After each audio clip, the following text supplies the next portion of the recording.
Hey my செல்லக்குட்டீஸ், welcome to அம்மா with Arudra vibes. இன்றைக்கி என்னென்னு பார்த்தீங்கன்னா, எனக்கு வந்துட்டு சரியான வேலை. இப்போ தான் நான் கிச்சன்லாம் க்ளீன் பண்ணி பாத்திரம்லாம் கழுவி வச்சேன். மதியானம் எதுவும் பெருசாக சமைக்கலை. காலையில் சமைச்ச சாதமும் பருப்பு குழம்பு இருந்தது. தண்ணி வேறு இல்லை. குடத்தெல்லாம் கழுவிட்டு வெளியில் தண்ணி கேன் இருந்தது, அதை தூக்கிட்டு வந்து எல்லா குடத்துலையும் ட்ரான்ஸ்ஃபர் பண்ணி வச்சுட்டு துணி மடிக்காமல் இருந்தது, அதை எல்லாத்தையும் எடுத்து கடகடன்னு மடித்து எடுத்து வச்சா மடித்த துணியெல்லாம் காணும்.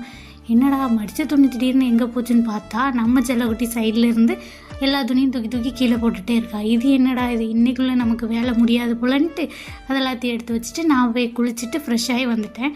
எதுவும் சமைக்கலன்னு எங்கள் அத்தாண்ட சொன்னோன்னே அவங்க காடை கிரேவி வாங்கிட்டு வந்திருந்தாங்க. சரி சாப்பிட உட்காந்துடலான்ட்டு தட்டில் சாதம் போட்டு பருப்பு குழம்பு ஊற்றி காடை கிரேவியும் வச்சு சாப்பிட்டாச்சு. சாப்பிட்டு முடிச்சுட்டு சைடில் பார்த்தா எனக்கு ஃபேவரட்டான பரோட்டா இருந்தது. அதுலேயும் ஒன்று எடுத்து வச்சுட்டு எனக்கு பரோட்டாவுக்கு ஆஃப் பாயில் ரொம்ப பிடிக்கும்.